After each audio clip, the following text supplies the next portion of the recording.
This conference will now be recorded.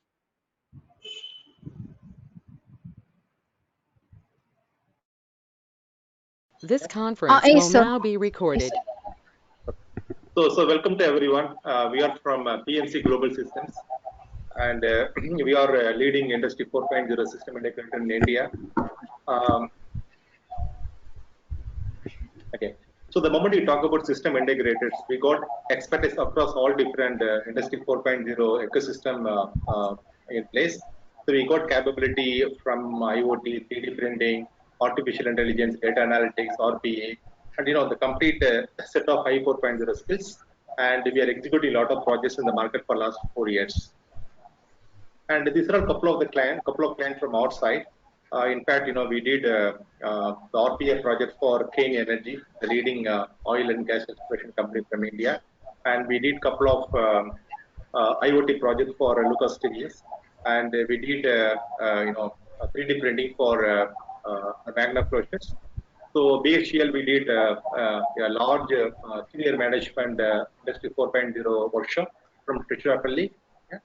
So these are a couple of the clients, not the the complete list of clients from our side. At the moment we talk about our company, as I told, we are into Industry 4.0, and we divide our activities into 4 different categories.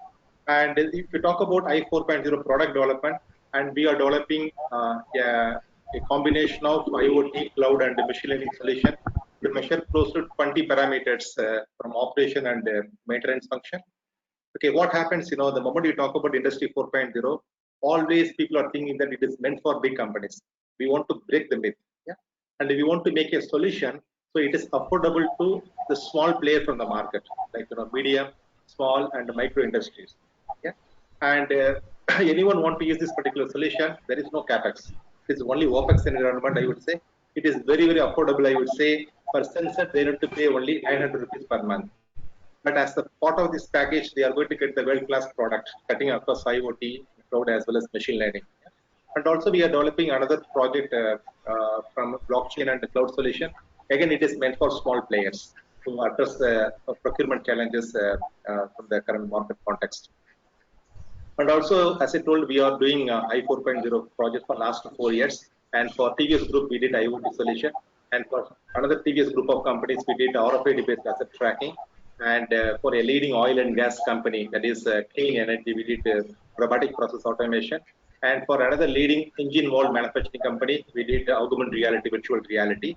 And for a large electronics manufacturing company from Chennai, we are doing a 3D printing solution. And these are all, project-based activities.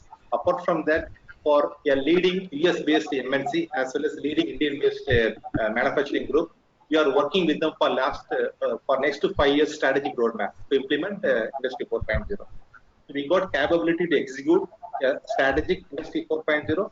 Also, we are executing a small or project-based Industry 4.0 project, I would say.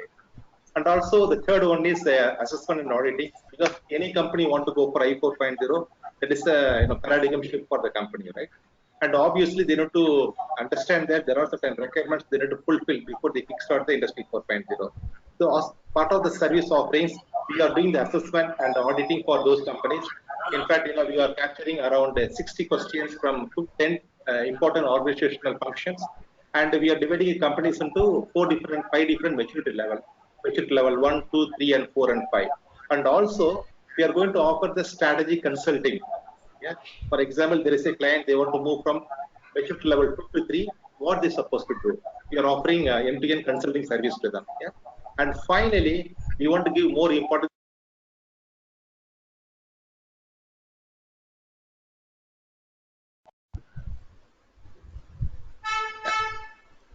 Yeah. Can you please mute yourself, please, all participants? We could hear some background noise, please.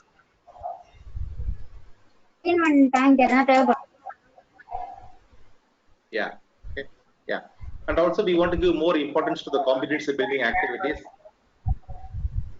Yamini, can you please make everyone in mute mode?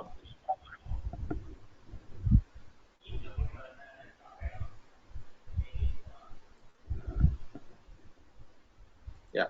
Giri, yeah. If I can mute all, right? Right, please. Yeah, you go ahead and talk. Yeah. So we want to give more importance to this Prakash, competency building. Prakash,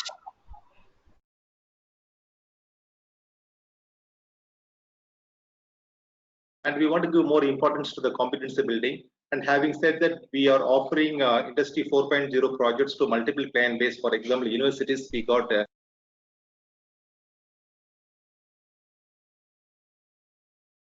and okay, and we are offering an elective course for autonomous institutions from India. And also for colleges, they are really worrying about providing employment opportunity for the aspiring students and the graduates, and also for working professionals. In fact, for colleges and working professionals, I'm going to talk about another model next slide. And also we are offering a lot of I4.0 programs to the corporates from India, as well as faculty development programs for higher education institutions from India and foreign countries. Yeah, these are all our different Industry 4.0 activities from our side. As I told, we are serious I4.0 player from India. Yeah, and I will take another 1 minute. And this is we call as T model. Yeah, I think this is the first time you are hearing about this T model for Industry 4.0 competency building from India. And having said that, as part of this model, all students supposed to go through 9 different components from I4.0. Yeah, but 10 session for artificial intelligence, 10 session for IoT, 10 session for RPA. Having said that, it is naturally the candidates will understand what is available from I4.0, correct? But understanding superficial knowledge will not help the candidates as well as the corporates, right?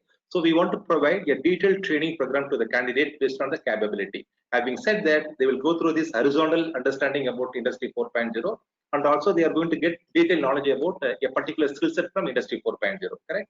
And also they have to do the capstone project. So we got facility from Chennai. Wherein students from India, they can come to Chennai, stay there for 10 days and complete the capstone project. Yeah? And a couple of unique value proposition from this particular program, I would say.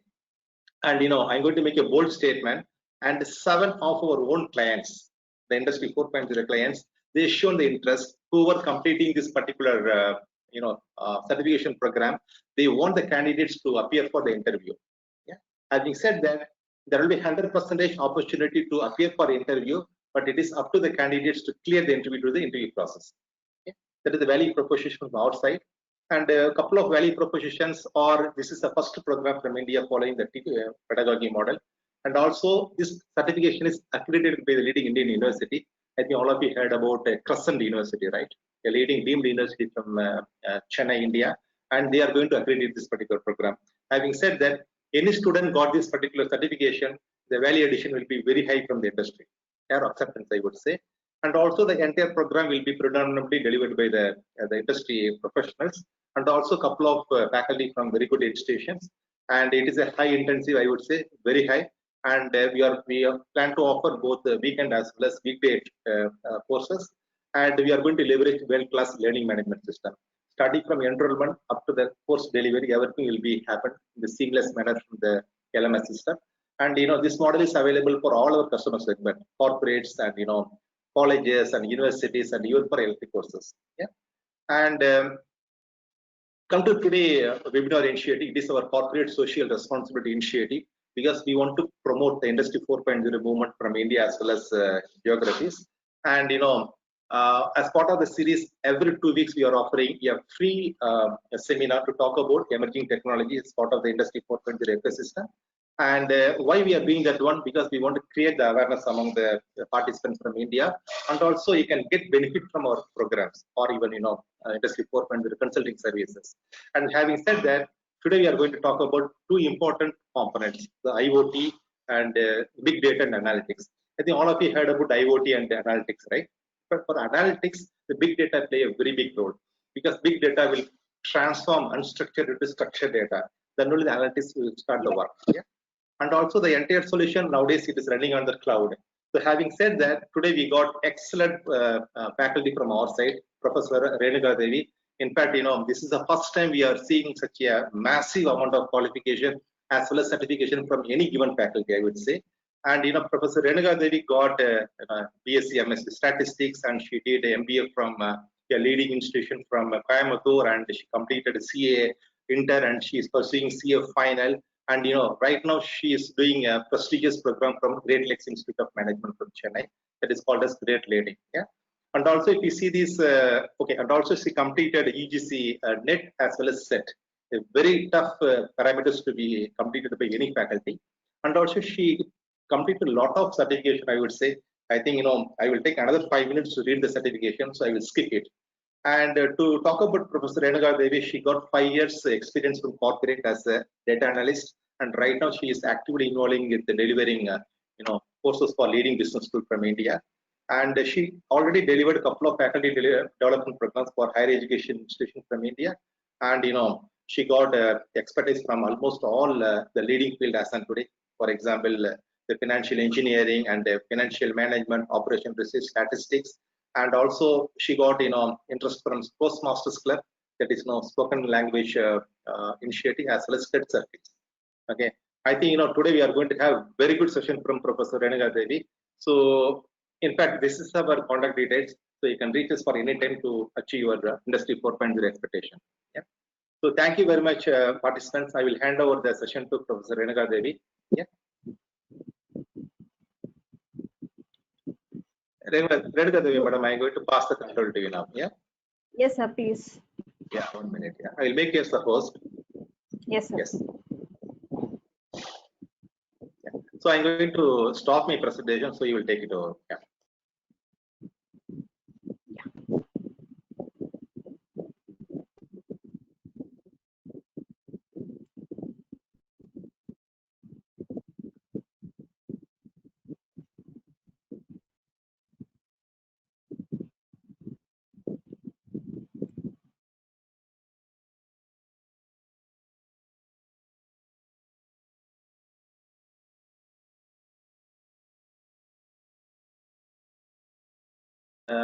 Renuka Devi, madam, you can make yourself as unmute mode. Yes. Good evening, one and all present on this virtual forum. I take this opportunity to thank all the panel members there who has given me this opportunity to share the knowledge with a heterogeneous group that I see here. Before I start, I would congratulate you that you have taken your time to be here to attend this course. As Alagiri sir said, if you have seen my profile, I'm not a technical person.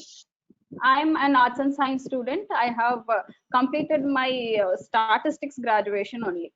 But if today I can talk about big data and cloud, anybody from any background, even without any programming knowledge or have not been working with any technology so far, can easily adopt to this technology.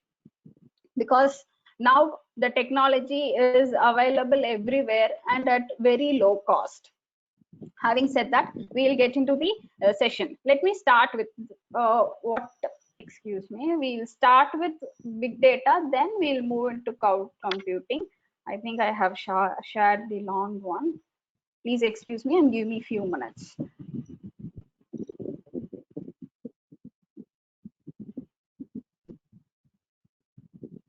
Yeah.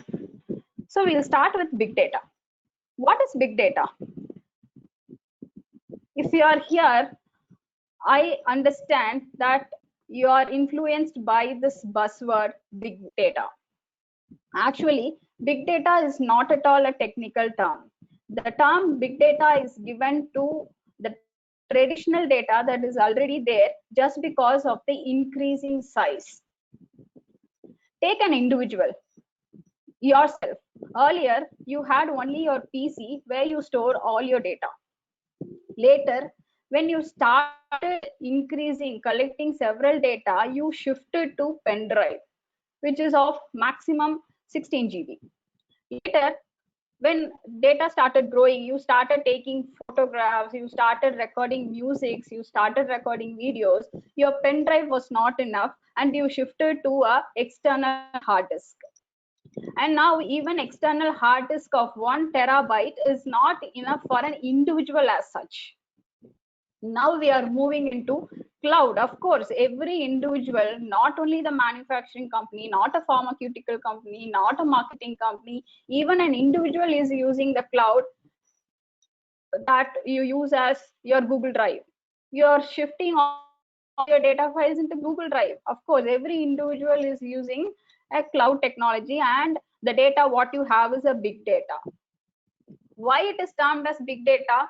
As I said, it was earlier GB, that means gigabytes and terabytes. Now data has become zettabytes and petabytes. Zettabytes, if you want to say, it is 10 power 21 bytes. Think the massive amount of data that you have today. So I have planned my agenda like this. We'll have the closer look at different types of data that we come across today, and we'll have a brief introduction towards big data. We'll understand several technologies that is used. It is not big data actually. Hadoop and MapReduce is what is dealing with big data. And other than MapReduce and Hadoop, big data ecosystem is having several tools and technologies. We'll have a short overview of that. And then we'll move on to cloud, and there we'll share some case studies and use cases where big data and cloud are used integratedly. And I'll try to share a video where Rolls-Royce, how it is exploiting big data and cloud. And I'll show a small demo on how you can use AWS as an individual to exploit this big data and cloud technology. Why big data? As I said, the data is not growing in a linear fashion. It is going in an exponential fashion. So when you want to deal with such data, what is dealing with the data? Dealing with the data is when you collect the data, all the data what you have. So when a movie is introduced, when a teaser is posted in a YouTube, you get n number of Facebook comments, n number of tweets. Why do they give a teaser before the movie is? They want to understand what the customer is feeling, what the viewer is feeling towards the movie. From that, they understand the sentiments of the viewers, and they try to improve the presentation of the movie. So we need to analyze the data. Whatever the data you have to analyze it. So in order to analyze, that is what we call as deal with the data. So when you want to deal with such a big data, then we need a specified technology to work upon. Who is using this technology? Yes, of course, as individual, I myself use it. If I want to buy a computer, I will not just walk into a showroom and buy a system. I will go and analyze several websites. I see what are all the different types of brands available. What is the recent updations in the laptop? So which company is giving me better offer? All those things you do. So you do several data collection from different sources, you analyze it, and then come to a conclusion. When as an individual we do such a big analysis, even for buying a mobile phone and laptops, think of the companies like banking, healthcare, engineering, energy companies, the technology as such, and consumer technology and manufacturing company. How much amount of data from different sources flow into their system, and they need to analyze that to attain the competitive advantage, because today the market is a very matured market.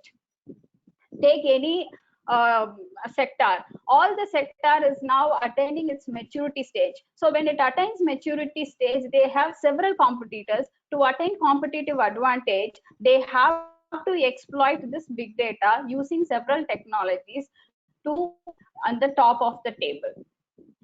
So if I want to study something, even before you take up the course, you need to understand what is the future of that. According to US Bureau of Labor Statistics, big data alone will fetch 11.5 million jobs by 2026. So big data, it, as the name says, even the employment prospect is very high. There are several roles that you can take up based on the specialization you have. You need not be a programming person, but if you have good knowledge in the domain, and if you can analyze the data using some statistics, then you can become a big data analyst. If you know how to present the data better using a graphic technology, you can become a visualization expert. If you are good in programming, then you can become a big data engineer. So there are several prospects that you have when you learn big data technology and cloud computing. So these are the big data roles that has been identified and which is fetching, as I said, so much million job opportunities in future. So if you are good in statistics, if you are good in mathematics, and if you can analyze the data, then you can become a big data analyst. You can develop a big data technology. You can become a big data architect and engineer. If you are good in analyzing and if you have domain knowledge, you can become a business intelligence engineer or business analytics specialist. If, as I said, data visualization development. So with the knowledge what you have, if you learn little more technology, you can exploit any of these roles and you can take up the upcoming roles in the market. Before getting into big data, first we should know what are the different types of data that we come across. Earlier, when the billing system was made online, it was a very structured data. Whatever the billing is entered upon, it is saved into an Excel file, a spreadsheet file.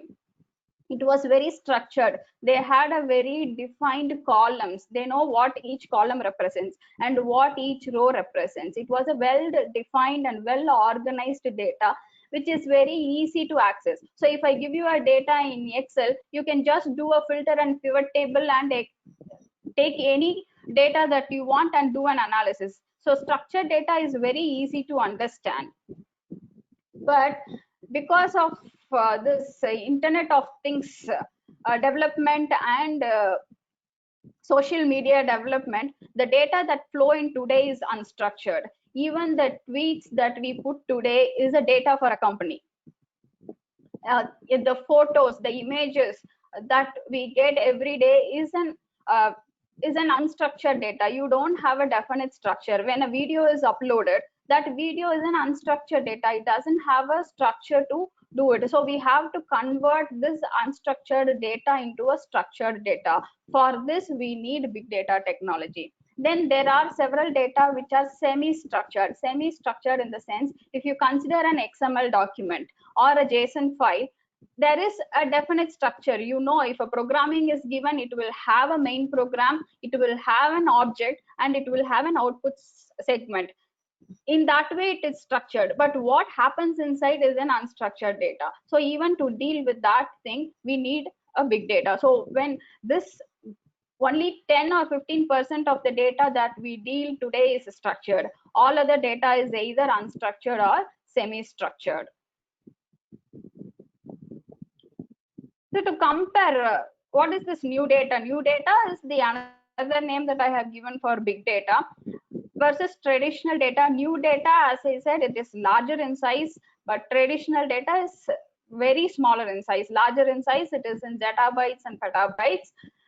It is mostly unstructured and semi-structured, your big data is, but traditional data, it was a very structured data. And earlier there were only limited resources. If a company wants to collect data, it has to define the source from which it will be getting the data. But now the sources is more. They get data from n number of sources. So you need to find out which source will give you more information. So now the source is different. And earlier, if you want to get the data, store the data, analyze them, you have to invest so much in your infrastructure. You have to spend so much to own a software. You need a separate server. If you remember a supercomputer, your supercomputer will hold a big room.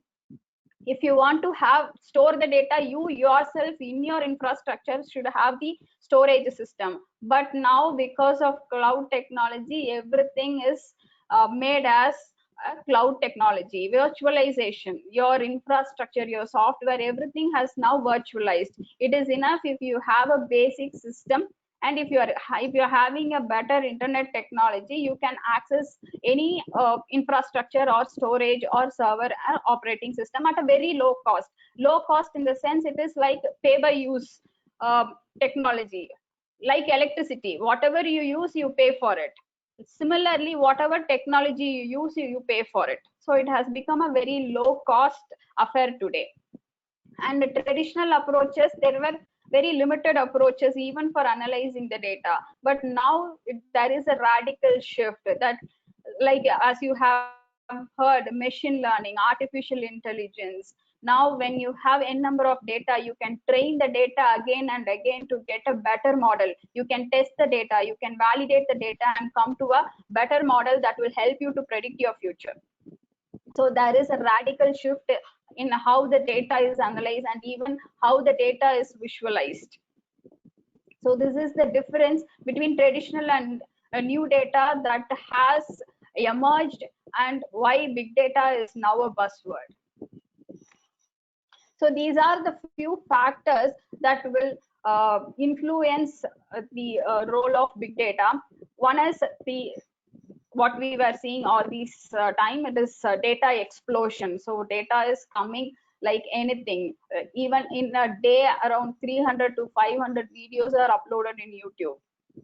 So data is exploding, and now to analyze the data, the technology has become very low cost, and because of market saturation, to attain the competitive advantage, of course you have to exploit this. And these 6 V's, earlier it was only 3 V's, then it became 4, now it is 6, but these V's are now piling up. What is this 6 V's?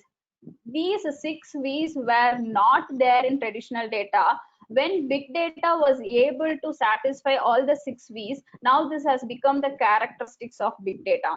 One is volume, as we were speaking, the large amount of data, and it is variety, the different structured data, semi-structured data and unstructured data that we are analyzing today.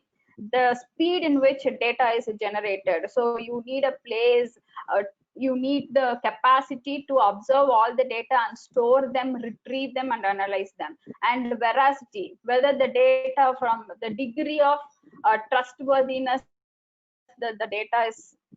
the data you're getting, and the value, the cost you spend for collecting the data, analyzing the data, and from which what profit you are able to make is what you call it as a value. So the value that big data gives you, and the variability is the ways in which the big data can be used and formatted. So how in different places for different decision making, how you make use of this V's. And of course the other V's are like visualization. Now just through visualization, we call that as exploratory data analysis and data analytics.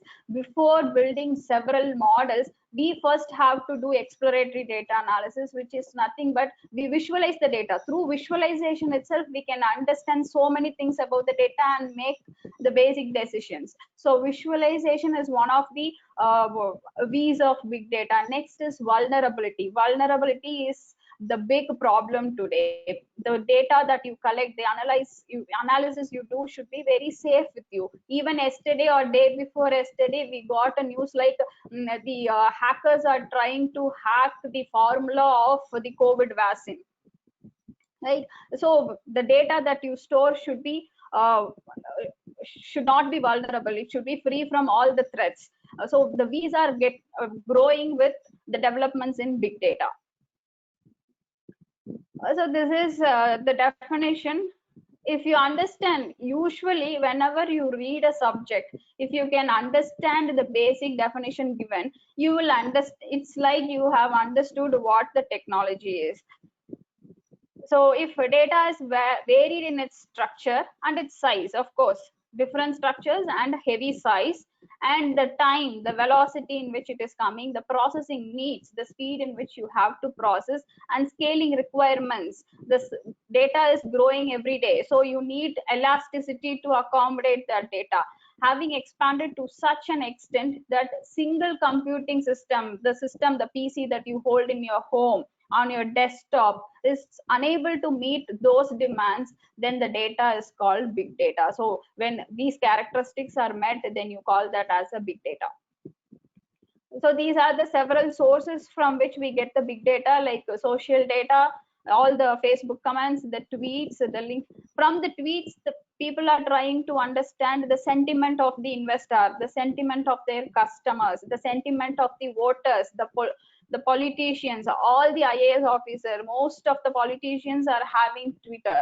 Twitter account. From the whatever the post they put, the people tweet on it. From that, they will understand the sentiments of their voters. From that, they will develop their strategy for their elections. If you have heard, in the previous election, it was the exploitation of the technology that Trump was able to win the election.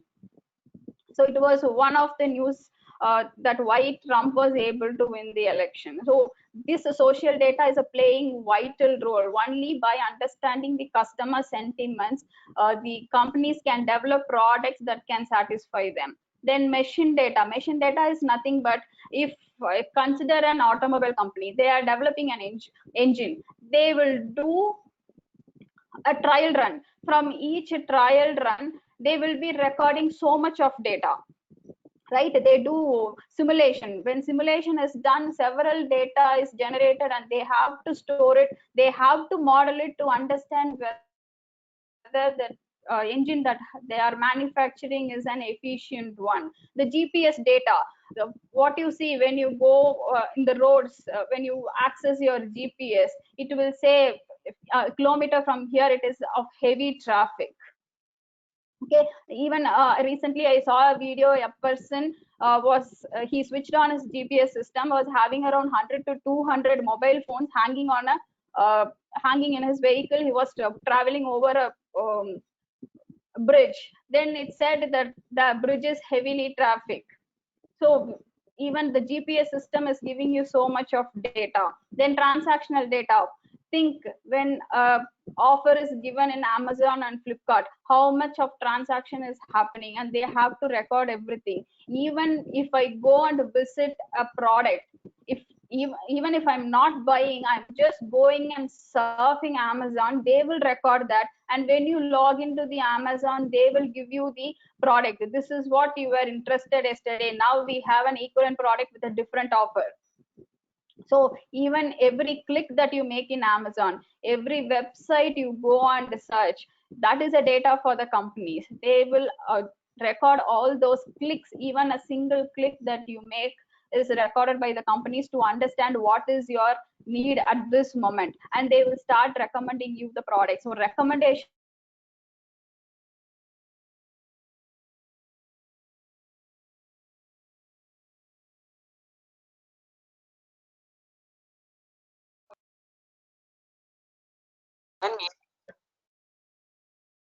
Renuka Devi, madam, we couldn't hear your voice. Can you please make yourself unmute?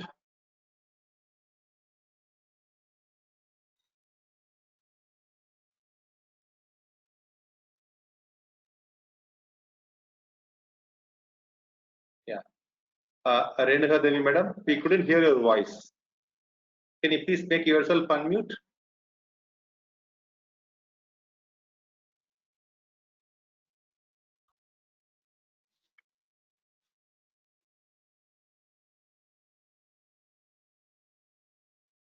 Renuka Devi, madam, are you there?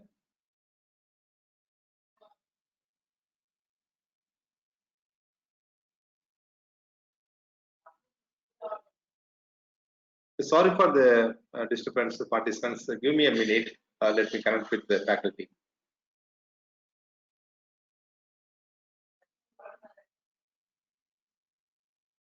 I think there is some audio issue. We'll resolve within a few minutes.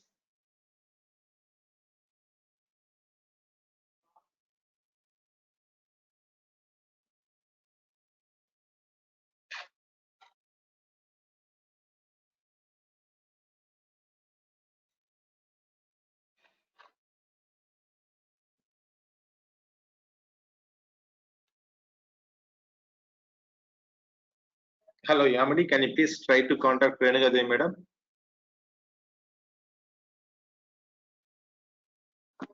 She's connecting, sir. She's connecting, so Sure, just okay. a minute. Yeah. Sure.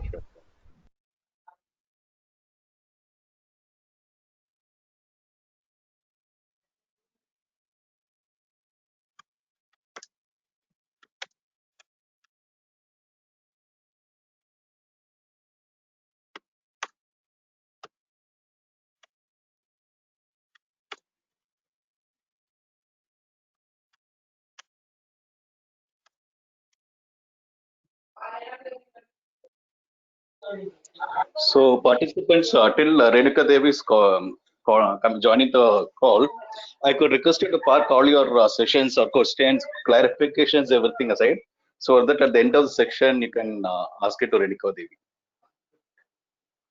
I think she connected now. Okay.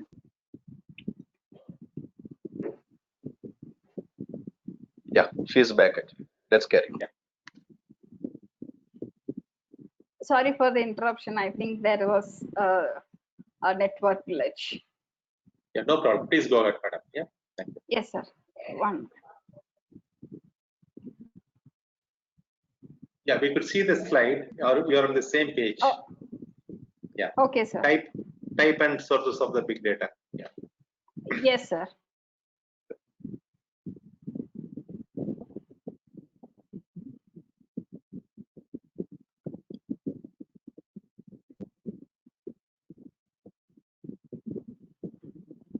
Sir, I couldn't share my screen. I think the permission has to be given again. I'll give the permission to you, madam. Just a minute, yeah? Yes, sir. Yeah, please, sir.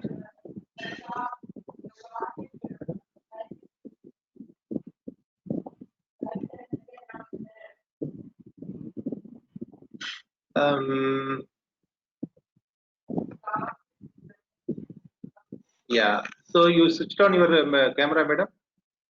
Yes, sir. My camera and my mic is on, but I couldn't share my screen. Yeah, just 1 minute. Yeah, I will try to.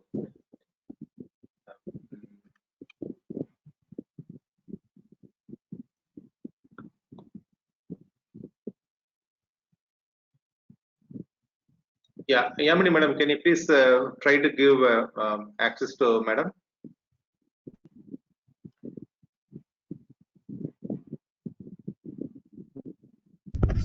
Yes, sir. One second. Yeah, can you please give access to madam? Yes, sir. Yes, sir. One second. Okay. Yes, madam. I made enable. Yeah. Yes, sir. Sure.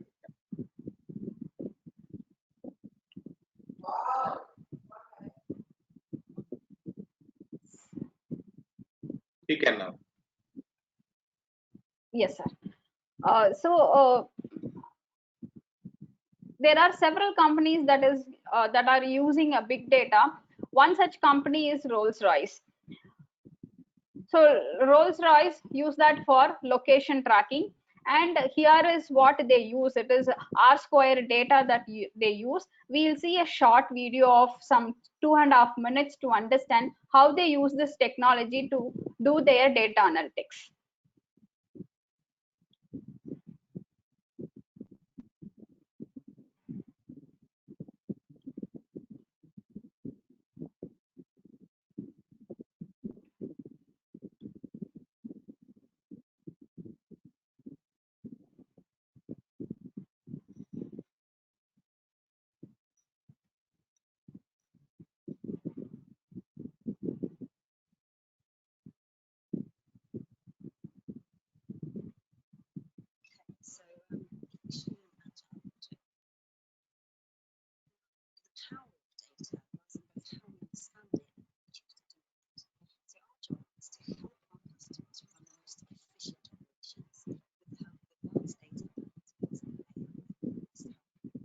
Can you please increase the volume, madam? We're continuously streaming data from different sources, from the engine, environment, routes, travel times, and recording various conditions throughout the journey with automatic detection of anomalies. So all this information is then combined with other data? Yeah, like the weather, fleet timetables, maintenance record information, and even driver behaviors, all to form a rich data lake. And then we make the data thick, identifying any issues and building a systems view, which gives an overview of the entire network, so each train can adapt to the real situation. To avoid disruption and save money. That's right. You can see here how a track irregularity has been detected. So the information is transmitted to the rest of the fleet and the central command, so the appropriate action can be taken. it doesn't stop there. We use artificial intelligence to augment and enhance human judgment to identify the impact of changes and create best case scenarios for managing time, cost, and performance. So then our customers can make the smartest decision in real time. We're working with all our sectors. So in addition to Rolls-Royce Power Systems, we're working with marine, nuclear and civil and defence aerospace. We're thinking even further ahead to make the future a reality for all parts of our business. Welcome to R Squared Data Labs.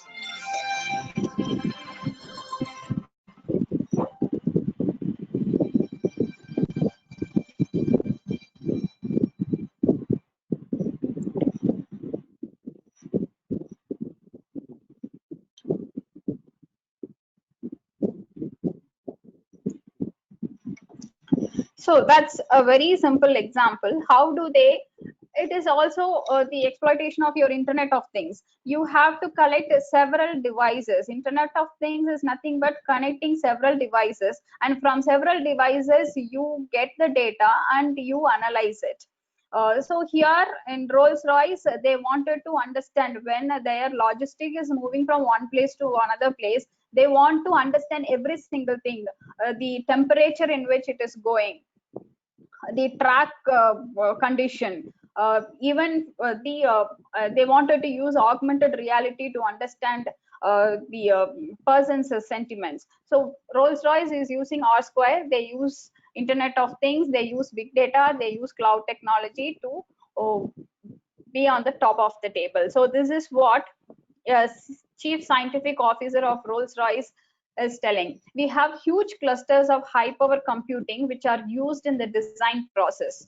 We generate tens of terabytes of data on each simulation of one of our jet engines. As I said, when they are manufacturing a jet engine and they are doing a simulation to check its power, then they will be, through that simulation, they will be generating tens of terabytes of data. So we have to use some pretty sophisticated computing techniques to look into the massive data set and visualize. So visualization comes first. Before developing a model, visualization itself will give you ample amount of information whether that particular product that we have designed is good or bad. So visualizing big data is just as important as the technique we use for manipulating it. So as manipulating, even visualization plays a vital role. So from visualization is the first step. When you have collected the data, you have processed it. After processing, next comes the visualization. Before knowing about the numbers, from the picture itself, they will be understanding several things. So in precision medicine nowadays, the medical transcription, what they do, they collect all the data from the patients. They will be recording what was for which problem they came in and what was the prescription given to them, what is their health condition, and they keep a track of it so that they can give precision medicines. And we, even while manufacturing, the biopharmaceutical companies, before coming to the final product, they want to understand what are all. So COVID-19 vaccine, as you understand, they are trying to develop, several countries are fighting to develop COVID-19 vaccine. To give a better vaccine, they need to understand several things, because each person is different. Each one is having different health issues. Many of them will not be, they will be allergic to several medicines. So if I give you a vaccine, it will be given to every single person in the world and it should not affect their health. So before coming to that final product, only with these data, they will be understanding whether the final product will be a good one or not.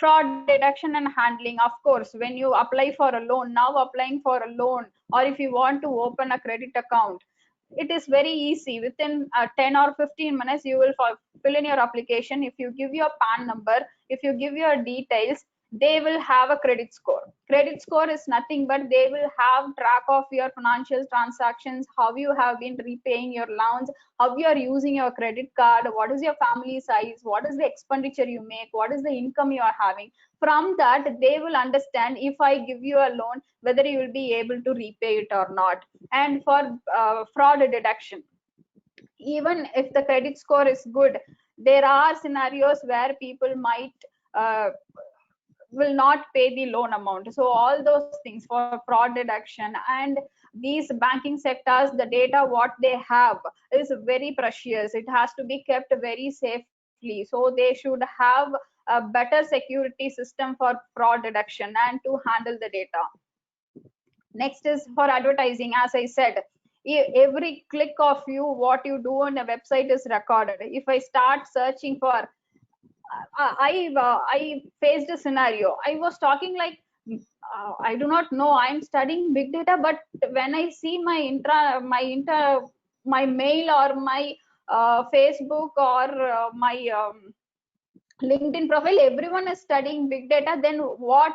How will I get a job if I study big data? Then I understood when I started searching for big data, cloud technology, artificial intelligence. System started throwing information only related to that. And when I went to my cousin said, you asked me to study this certification in language, that certification, but everyone is doing that. But she didn't know anything about big data or machine learning. That is what this advertising is doing. So whatever you search for, the product you are interested in, the sentiment of you, what's your need today, that they will understand from every click that you do, and they will advertise specifically for a particular individual. So they know better than what your parents know about you. They will know what is your wish, what you are trying to buy in future after 5 years or 6 years. The companies will know better than your parents. That is from the data that you give to them. Entertainment and media, of course, when you see in a year, a similar kind of movies will start coming. All the movies will have the same moral. That is because when they understood from the tweets that you put, from the Facebook comments, and from the chats that you share with your friends, they understood if I give a movie of this type, they will the movie will run well. And even in Netflix, if you start seeing one movie, if you start seeing a detective movie, then the next day it will start listing down all the movies, saying that this movie is 94% appropriate of what you have seen yesterday, this is 60% similar to what you have seen yesterday. So that is what this entertainment and media is doing from your activity, from the data you give to them. So let us get introduced to some of the technologies that is used to do analysis or to store the data or process the big data. The first and foremost, whenever you speak about big data, you have to hear about Hadoop. So according to Forbes, these are the top 10 big data technologies that will fetch you average salary of, say, for MapReduce. MapReduce is used to process the data stored through HDFS of Hadoop. So it will give an average salary of $115,000 approximately. Then come pick. Next is machine learning. So machine learning is the analysis part. When you collect the data, you have processed them, you have the processed data, you start building models. So machine learning models. So Apache Hive is an SQL technology which will help you to post the queries and fetch data whatever you want. Next is Hadoop. Hadoop is the place where you store the data, the technology that is used to store the data using distributed file system and parallel file system. Then of course big data as a whole, data science. So these are the few big data technologies that will fetch you so much of salary. So this is the Hadoop ecosystem. If we start speaking, big data is an ocean. As petabytes and zettabytes, of course, you cannot exploit all the big data technologies 1.5 hours. We'll try to see what are all the technologies that frequently used technologies and most demanded technologies. In that, first comes HDFS and MapReduce. Yarn is the second version of MapReduce, and HBase and Hive. These are the tools, elements, in the sense when you have the data, you need to collect them, store them, process them, and you need to post the queries and fetch data. Once the data is fetched, then you have to do machine learning techniques and artificial techniques using the tools like PickScoop, Zookeeper, Flume, and Oozie. So this is the Hadoop ecosystem. If you want to be a big data engineer or architect, you should have some both vertical and horizontal knowledge of all these technologies. So what is Hadoop? Hadoop is high availability distributed object oriented platform. It was developed by Apache. It is an open source software, so anybody can go and access. There are some amount of free utilization available, and there is also pay on use basis. As I said, if you read this definition and understand what is happening, then you will understand Hadoop. Since we have very less time, I will give this to you. You can read it little later. This is what is available in the Hadoop website itself. So here comes the main the framework of Hadoop. Hadoop uses HDFS, which is Hadoop distributed file system, which uses distributed file system to store the data, and MapReduce, it will use parallel processing. There is a difference, distributed system and parallel processing. Distributed system is the data that is stored is distributed in different nodes. In parallel processing, MapReduce will parallelly process the data. Okay, so these are the frameworks of Hadoop. We'll understand that using a story. See, if there is a software manager, and presently he is having 4 projects. What we usually do when we have 4 employees, we give one project to each one of them, and we will ask them to work. But the scenario will not be the same. All the 4 will not be available 24/7, 365 days. What happens one day, this employee 4 who has been assigned project D says that I'm not well, I'm going on a long leave, I'll not be back for next 1 or 2 months. Now what happens? Whenever a project is given, there is a timeline. You have to complete the project and you have to submit it. But if a person is not there to do the project, then because of this one project, the whole the project, if these 4 projects are the parts of a big project, then you cannot give the final results. So now what happens, this software manager, he is a very intelligent person. He looks into all the 3 and he analyzes that employee 1 is working better. He is going to the employee 1 and says, hi, you are working so wonderfully on the project and I think you are on time. Congrats for you. Then this employee 1 is thinking, why this person is coming suddenly and telling me all these things. And then lately he says, you know, this employee 4 is working on project E, he is going on a leave. Since you are on time and you will be completing your project little earlier, can you take up this project D? But this project person, employee 1, thinks, no, I'm on track and I'm doing good with the project A. If I take project D, my work will get hanged out. So he cannot as such give that project D to project A. Now he is framing a strategy intelligently. What he does is, whenever he is allocating a project, he will allocate one main project to each employee and he will ask each one of them to hold another project in a backlog. So if you are completing the project A, if you can take up the project D and if you can finish it, I will consider it for you in a performance appraisal and I will consider you for a salary hike, right? So when such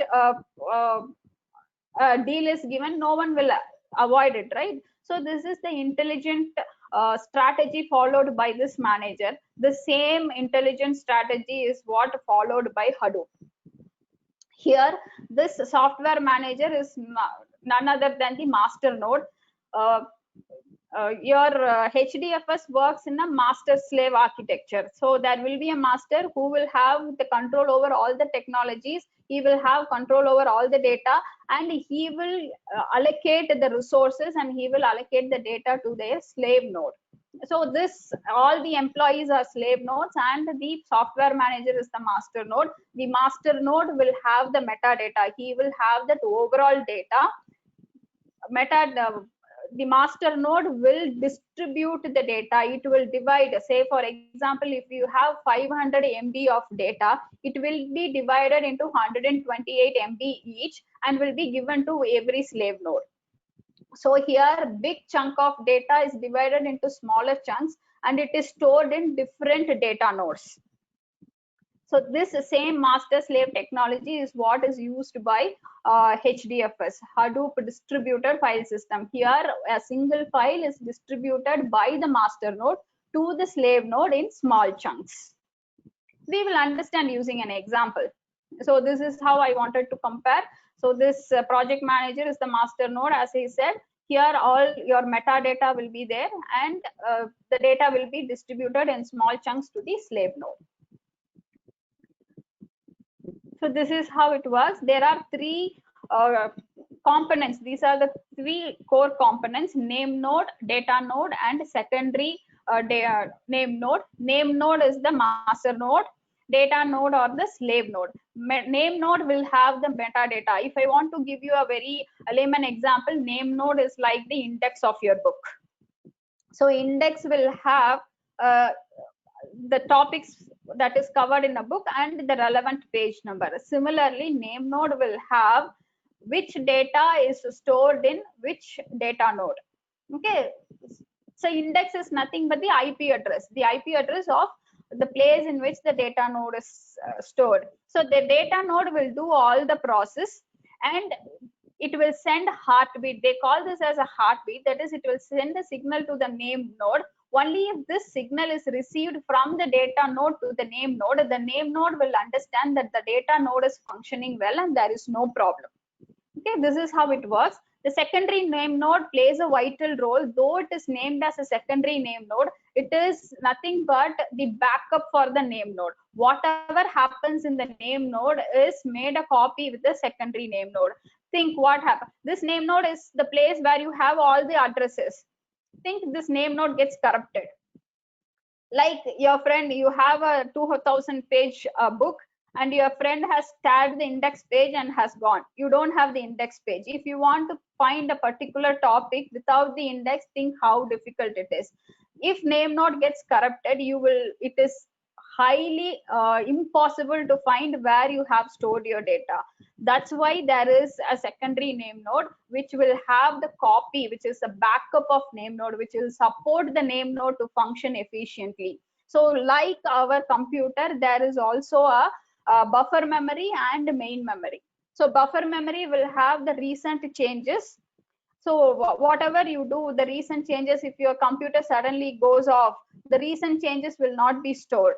But only when you give Control S and save it, it will be saved in the main memory. Similarly, what is happening in name node, whatever the recent changes is happening is stored in a buffer, and frequently, either with in default it is 1 hour.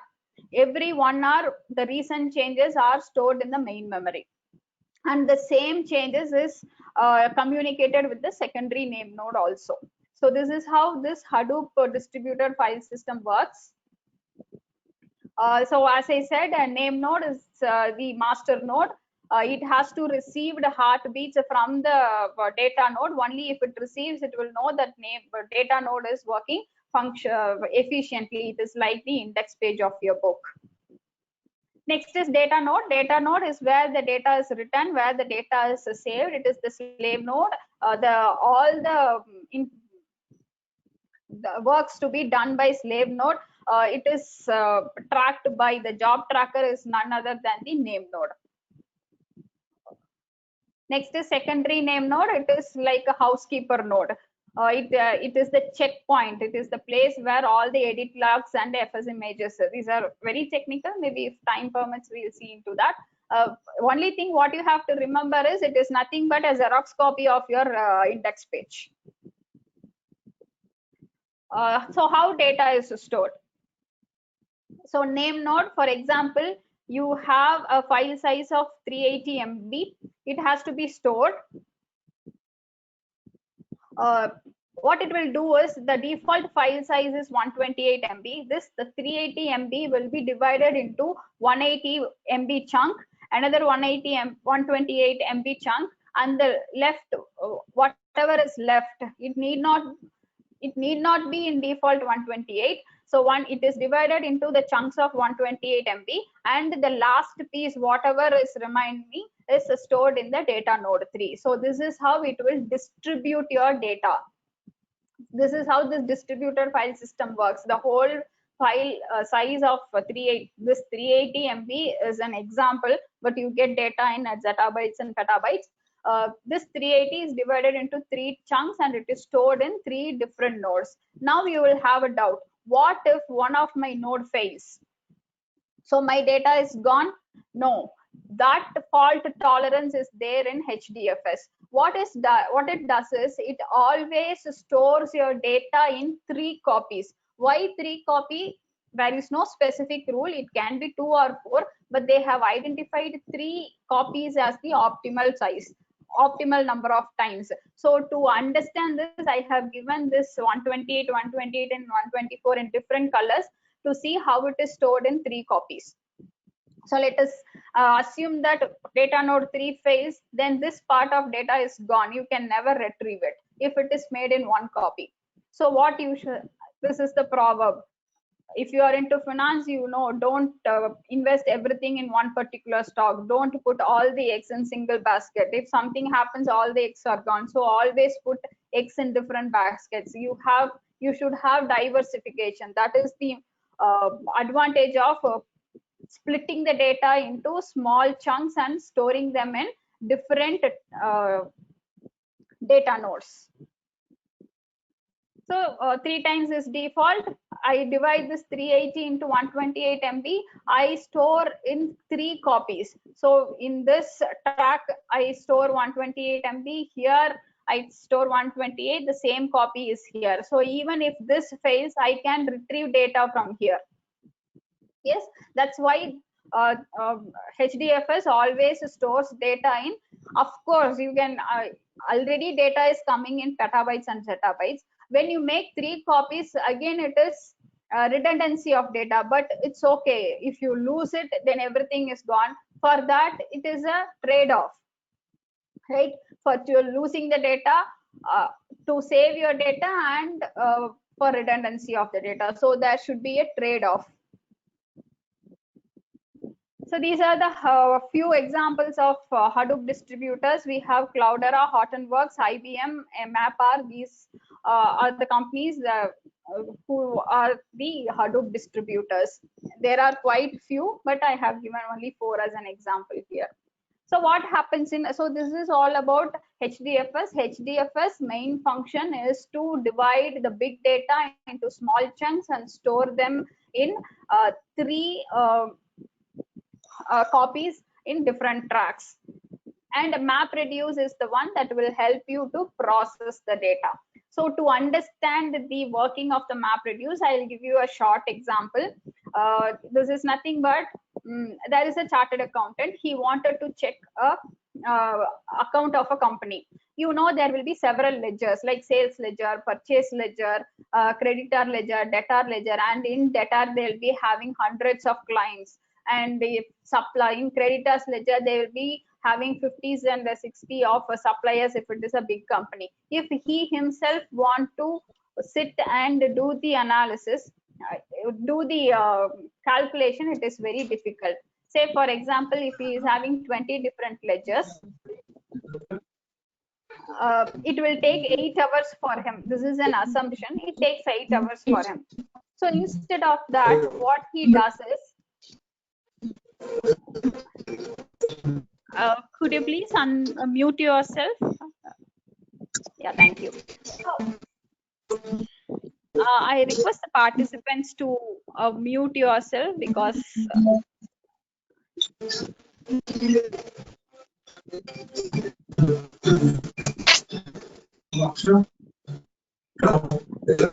is, I think,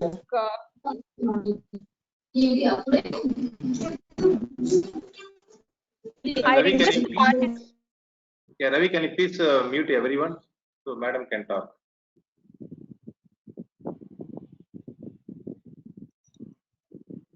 Yeah, thank you. Thank you so much, sir.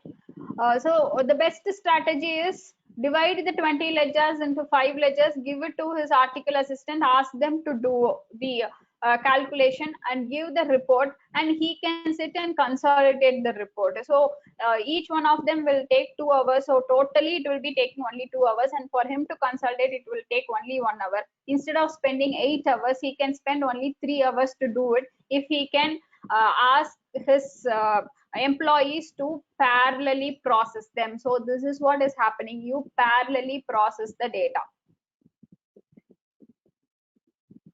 As I said, everyone will be parallelly processing and giving the reports in 2 hours.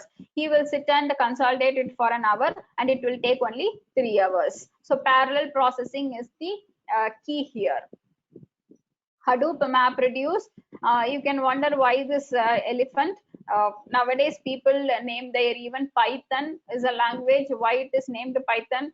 There is no big reason. Similarly, Hadoop, why he's having this elephant is the person who developed this Hadoop, his child always used to have an elephant toy with him. That's why he has given this logo for his Hadoop. So no big, it's not because big data, so it is elephant there. No such reasons here. Okay, so MapReduce is an algorithmic approach. It provides way to derive large amount of data. It breaks them into smaller chunks. So he will divide 20 ledgers into 5 each ledgers. So similarly, big data is divided into smaller chunks, and all the chunks are processed parallelly, and the aggregated result is processed. So it is reduced. So we will map the smaller chunks, analyze it, we'll reduce the consolidated report. So this is MapReduce process. Mapping is nothing but breaking them into smaller chunks, process each smaller chunks, and it will create a key value format. I have a very interesting example to make you understand this. And the output is reduced to give the aggregate outcome. So we'll have an interesting example to understand this. So you would have all heard about this, Mary had a little lamp, little lamp. So I just want to count how many times each word has been repeated here. This is a very famous example in MapReduce, word count example.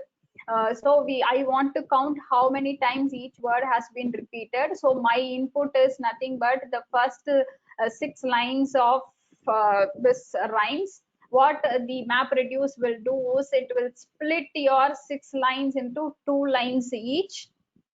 So first 2 lines, second 2 lines, and third 2 lines. This is called splitting the input. Now it is split. In mapping, what it will do is it will do a key pair classification. Key is nothing but each word in this line. So Mary had a little, so each thing is a key and a value is attached to it. So Mary is given a value 1. So it is default, each word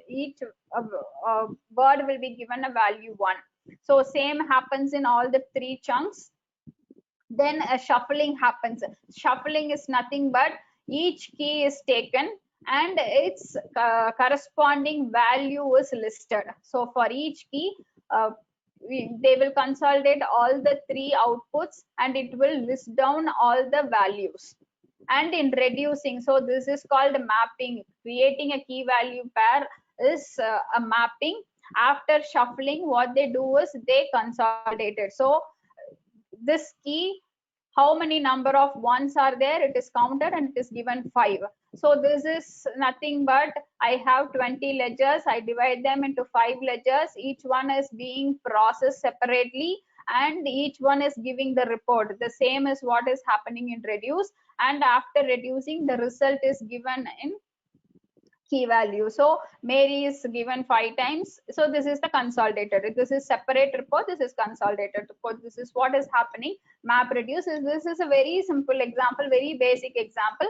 But think of a big data, how mapping is happening and reducing is happening. So this is how MapReduce is working to parallelly process the big chunk of data and give you the result. So there are 3 components in MapReduce. One is driver class. If you are good into programming, you know that if it is a Java programming, you have a main program, right? So driver class is nothing but like Java's main. Map class is where you do a mapping, where you produce the key value pairs, and reduce is the place where you do the where it combines the key value pairs and gives the aggregated output. So if you want to see the coding of this simple program, I have stored it. I'm not sure whether it will open. Wait, check. Yeah, I'll show you. It is a 3-page long code. See here. So it is a 3-page long code. So to run this code, it will take time. If the file gets bigger, then to run this code, it takes ample amount of time. So there comes this yarn. So in MapReduce, you have you have only the resource manager, that resource master node and slave node kind of thing. The master node has to give all the resources and it has to give the job also. It has to by itself do two things. It has to allocate the resources and it has to give the task to its slave. But this will take so much of time. There is latency. Then came the second version of MapReduce, which is nothing but yarn. Here what they did is they separated this resource allocation and the processing separately, so that the work happens very easily. So there is a resource manager and there is a node manager. Node manager will have control over this app master and container. So this is very technical, just to understand, since MapReduce will take so much of time and it has to do both the work. To separate the work, then came the yarn. So this is one. So we have seen so far the 3 technologies. One is HDFS, one is MapReduce, and another is yarn, the second version of MapReduce. Then this is Hive. Hive is nothing but HDFS plus so you, from this itself you can understand it is bee and the elephant together. So bee is nothing but Hive is nothing but the query language, where you give the query to the big data, the Hadoop or MapReduce, and get the data whatever you want. So this is a open source data warehouse software on top of Apache. I'm sorry. On top of Apache, if you remember the ecosystem, you will have that Hadoop here. Above that, you will have the Hive. So it is on top of Apache Hadoop. It is used to structure. You have unstructured data, you have semi-structured data. Hive will help you to pass queries to convert that data into tables. If you are familiar with SQL, you will know that. So it is if you are very good in SQL only, you can work with the Hive. So that is one of the disadvantage. You should know SQL before. So all the metadata, once the query is given, data is fetched, it is stored in the RDBMS. It uses MapReduce as the execution language. Like it takes the big data, breaks them into chunks, process them separately, and gives you the aggregated output. So this is Hive query language. It is usually used to update your data. You can insert the data, you can delete the data. Only limited transactions can be happened, and it needs the index to refer to the data. So this is very technical. We'll move on since we have cloud also to cover. So this is, if you are familiar with SQL, you will understand this. So we'll select a particular data set, you will refer to a table, you pass a condition, you can group them and take out the data. So this is a pseudo code for a basic Hive query language. So pros and cons is you should have some familiarity with SQL. It is a very interactive one, and you can connect through ODBC drivers. It has high latency. So as you think you have to pass the query, it has to use MapReduce to process it, aggregate the data, and it has to give you the output. So there is high latency. It doesn't have a cache to store your queries, and it only supports equal joins. Only if joins work, the Hive will work. Yeah, So Professor Renuka Devi, madam, I agree yes, here. yes, sir. This big data session is going in very good manner, in full swing. If you think that you will take, the entire session for big data, please go ahead for it, because we have subsequent free webinars. We can cover cloud in the subsequent sessions. You take a call. Yes, sir. Yeah. I just have a few slides in big data and cloud. I have covered a very basic level, and I wanted to show some demo. So I think I will cover maybe 5 or 10 minutes might be going. Yes, we have a couple of questions from the participants. So end of the session, we have to answer it. Yeah, thank you. Okay, sir. Sure, sir. Sure, sir. So next comes the Spark. Okay, sir. When there is a latency in the Hive, then we use the Spark. Just I will name the technologies. Maybe we can explore it in coming up webinars also. So we have Spark to overcome the disadvantage of Hive, which had high latency, and we'll skip this for now. Why Spark is for MapReduce, for the same word count, I showed you a 3 long page code, but in MapReduce you can do the same word count within a few lines of code. So that is the advantage of Spark when compared to Hive and MapReduce. So there comes a integration channel. So now you will get data from several sources. It could be a NSQL data, it could be a RDBMS data, it could be the data from Hadoop, it could be a data from website. So how are we going to combine this and put it in a cloud? So that we use Kafka. Kafka is a distributed streaming platform that will help you to decouple the data. It is fault tolerant and it will help you to combine all the sources and helps you to analyze the data. So these are just a fast review of several technologies. If you understand HDFS and MapReduce very well, then building on that is very simple. Okay, so now we will move on to cloud.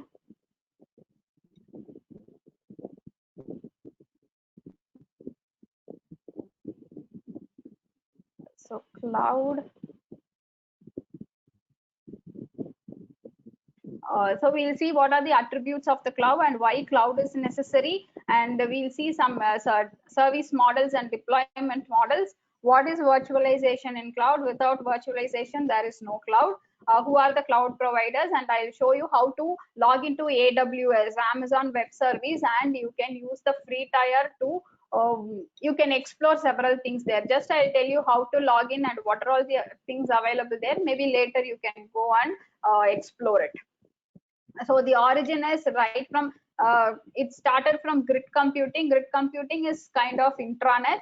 Then it came to utility computing, where service is given in pay by use basis.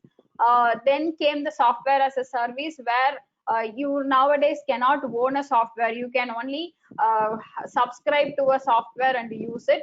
Then came the next generation is the cloud computing. Now not only the software, even the platform and infrastructure has been given through the cloud. So you need not spend so much money in establishing a big infrastructure with big servers and storing spaces and spending money for people to maintain that. Everything is done in cloud today. So this is the definition given by NIST. Cloud computing is a model for enabling ubiquitous, convenient, on-demand network access to a shared pool of configurable computing resources. So it is a shared pool. Here we share the resources with other people also. In public cloud, it is shared. In private cloud, few is shared, and the community will have. In private cloud, they will have a cloud technology only where that enterprise is using that cloud and sharing the resources. And you have hybrid cloud kind, and you have community cloud. Everywhere the resources are shared, that can be rapidly provisioned and released. So why we need to rapidly provision and release is, if I have now my demand for storing data is high, the data is flowing in, I need so much of storage space. Later, after 2 months, so what I do is I buy several storage capacity. I spend so much of money. After few days, the flowing of data stops and there are several storage places that is not utilized. So what happens? It is an idle resource. Whatever money you have invested is gone waste. So you, through cloud, the elasticity is there. Based on your requirement, you can use them. When it is not required, you can hand it over them. So that is called rapid provisioning and release with the minimal management effort. So when everything is managed by the cloud providers, and it is just you need to manage minimal things based on what type of service you are getting from them, or service provider interaction. So why do we need a cloud is, for example, earlier, if you want to host a website, if I want to have a website of myself, I need a separate server for that. I need several softwares to build it. And what happens if the traffic increases? There are many subscriptions to my website. I have to increase my server. As I said, later date, if the subscription goes down, there are several servers that I have purchased is left idle. So these are the disadvantages of I myself purchasing the server, the infrastructure, the storage capacity, the software, the security service. If I myself have to have such an infrastructure, it is very difficult. High cost is involved, more space is occupied, and I have to employ so many people to maintain that. So to avoid all these difficulties, to overcome this advantage, there came the concept called cloud, where everything is given through virtualization. So this is the same example what I said in big data. As an individual, we have several files stored, we have several musics recorded, we have the podcast being recorded. Nowadays, books are available as e-books. So everything you need to store in a particular system, which became difficult. So what we do is we store everything in the cloud. So if, for example, Spotify is the place where you go and hear any songs. Though there are lakhs together of song which is stored, and they use Amazon Web Services to store everything and allow you to subscribe from that. So it is nothing but I'm storing all my data in a cloud.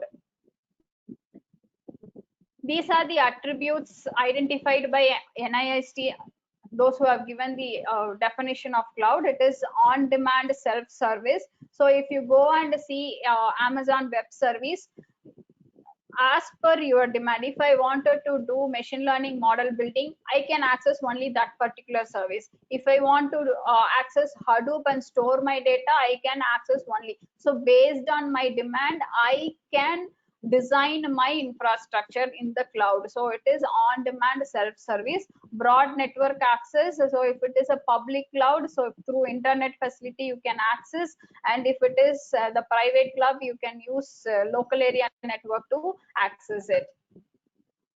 Resource pooling. Resource pooling is, as we saw in the definition, all the resources are pooled in one place and it is shared by the users.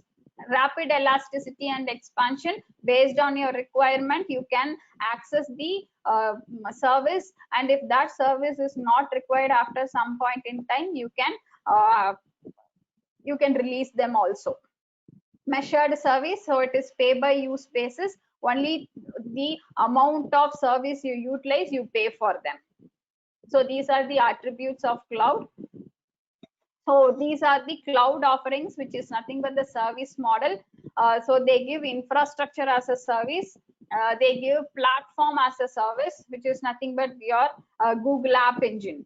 They give you the platform and you can build your app on them. Next is software as a service, like Salesforce.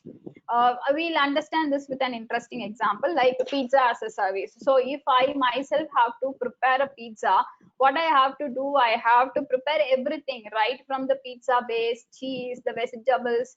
I need to have an oven to cook it. I need electricity or gas to operate that oven, and I need a dining table to serve it. So this is the traditional on-premises service. That is what we were having earlier. When infrastructure was provided as a service, what happens here is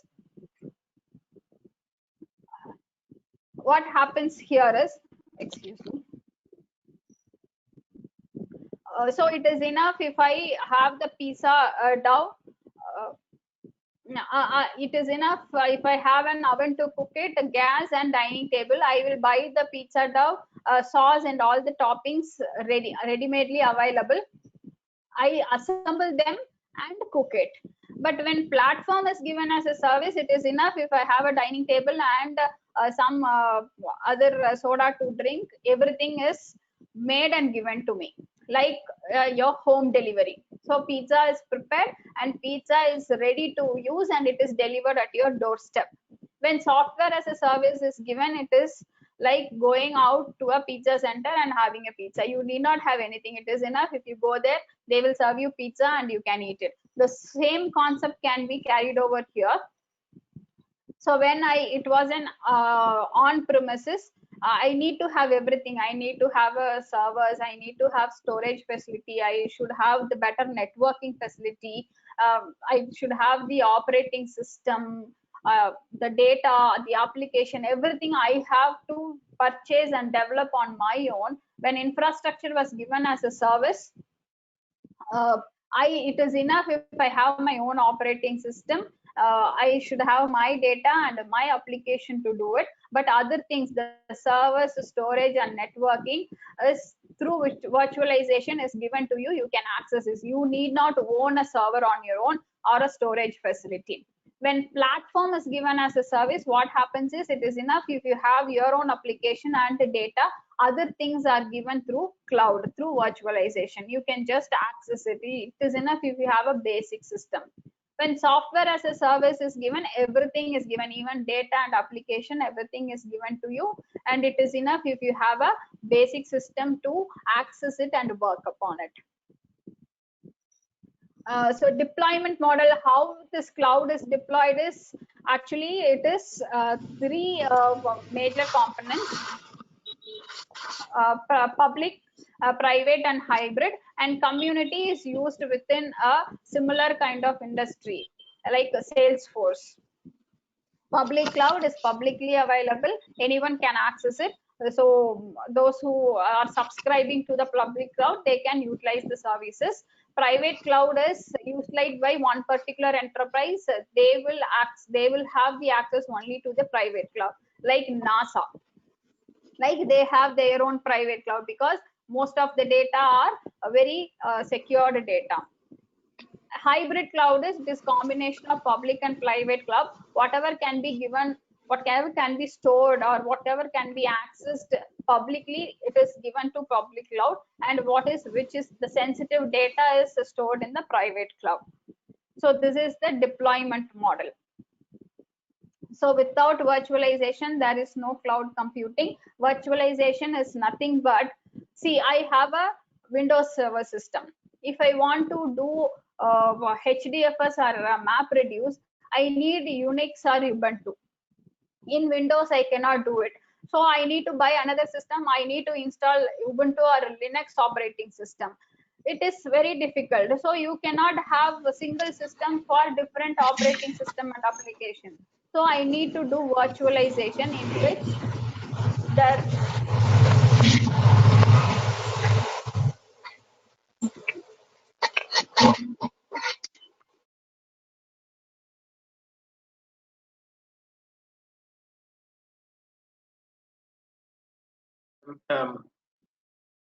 what happens in Yeah. Yes, sir. Madam, small update. We are reaching the time limit. We got a couple of questions from the participants. Probably you can wind up by next few minutes, madam. Yeah. Yes, sir. Yes, sir. So I'll show a small demo in just I will open my AWS and show you what is available there, and you can explore it little later. So let me open my. So I'll take just 2 minutes to show this. Okay. Okay. So I have my own account. So this is similar to how you log into a Netflix or Facebook. You have to create your own account, and if the account is created, you will get a confirmation mail. From that you can log in. So let me sign into my console and show you what is there.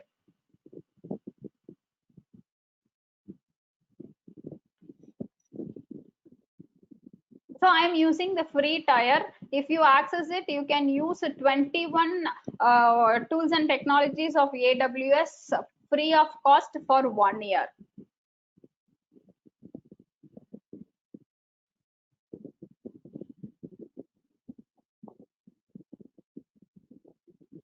So similar to how you log into any of your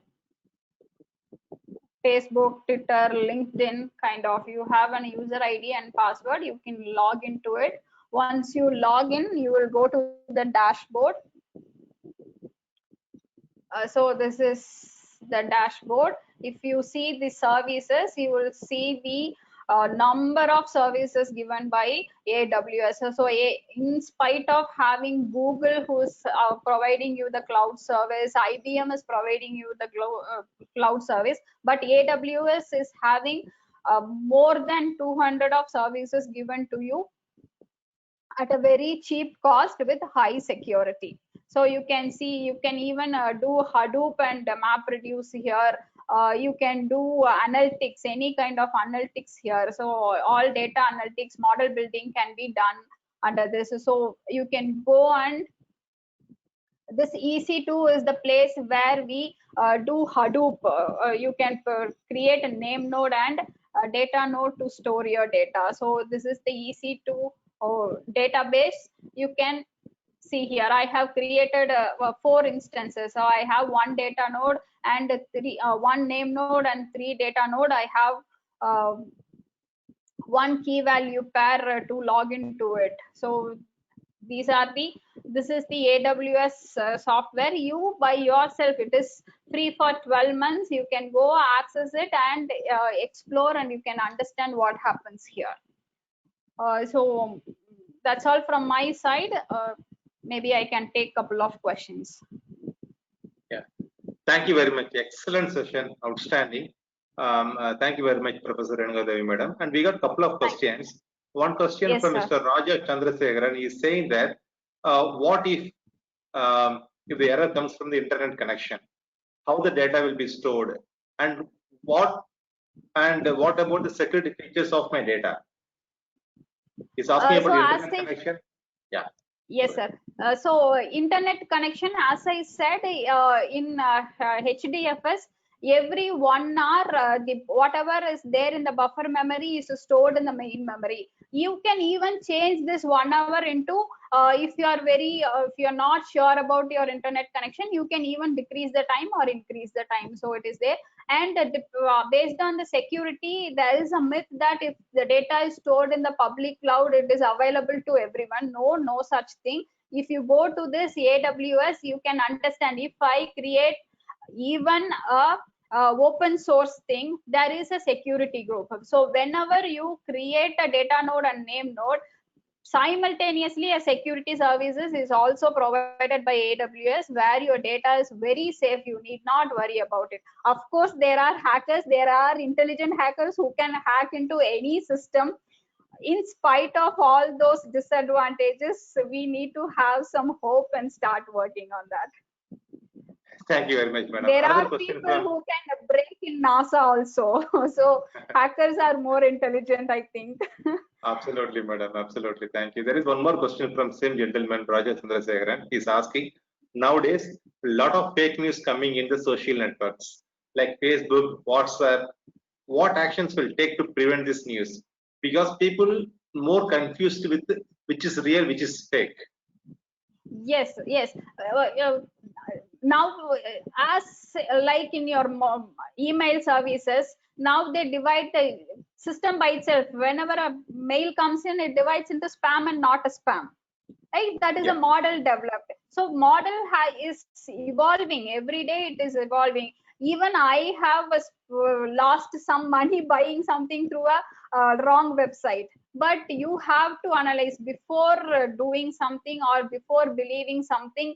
You buy as a person, as an individual, to be safer on the site. Of course, the people, the service providers are developing models to keep you safe from that. Whenever, even if you have a true caller, if a spam is coming, it will indicate you it is a spam. right? Right. So if you access a wrong website, if you from the HTTP itself, you can understand whether it is a safer site to go or it is not a safer site to go. So we should have some understanding about that. Thank you very much, madam. There is one more question from Marutish Babu. Do we need Yes, to sir. learn all the tools of big data? Is programming knowledge required to learn big data? As I said, I am from an arts and science background. I'm not very good in programming. If you take Python is an open source. So if I want to do an analysis, if I go and Google search, if I want to do correlation analysis, go search how to do correlation and analysis is an open source. There are so many bloggers, they will give you every code. And as I said, big data has several roles. Each role has a specific talent required. If you are good in programming, you can pick up a job. If you are good in analysis, you can pick being a data analyst. So you need not be a core programmer.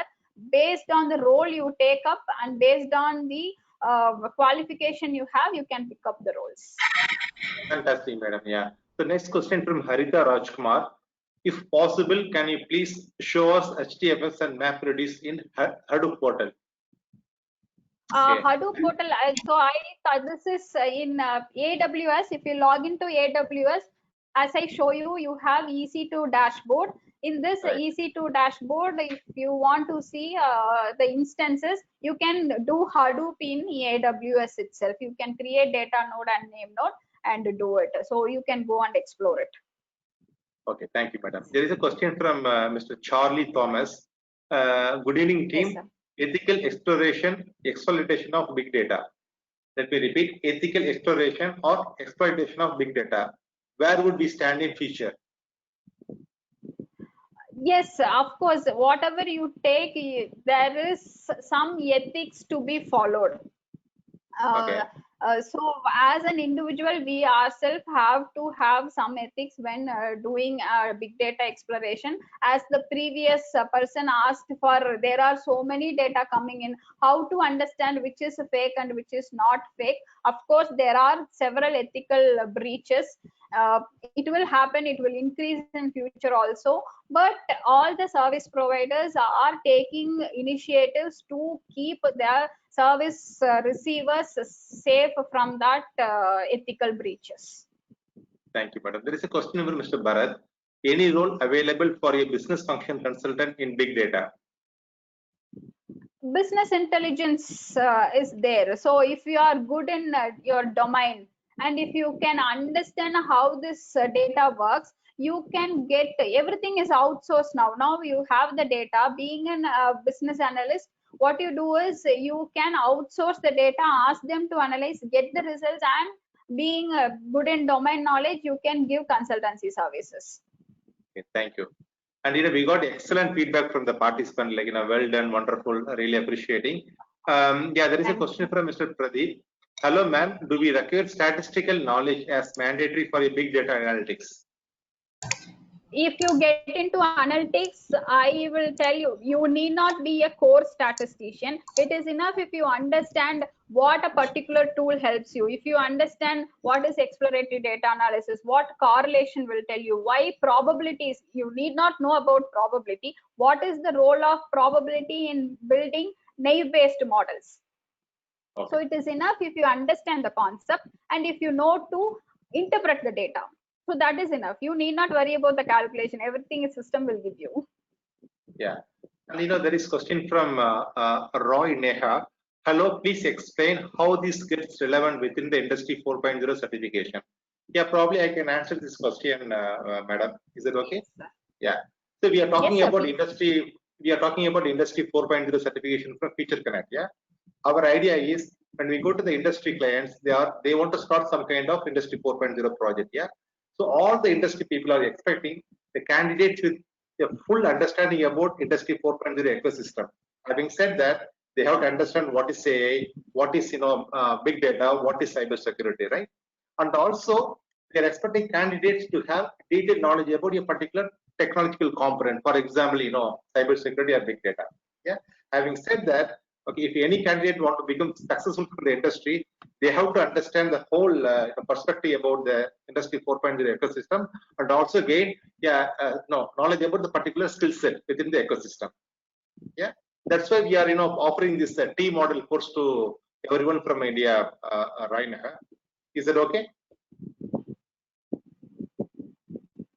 Okay, and also I would say that the way our faculties are delivering the short program, the same faculties, they are going to deliver this 140 hours industry 4.0 certification programs, and I would say it will be a high quality program.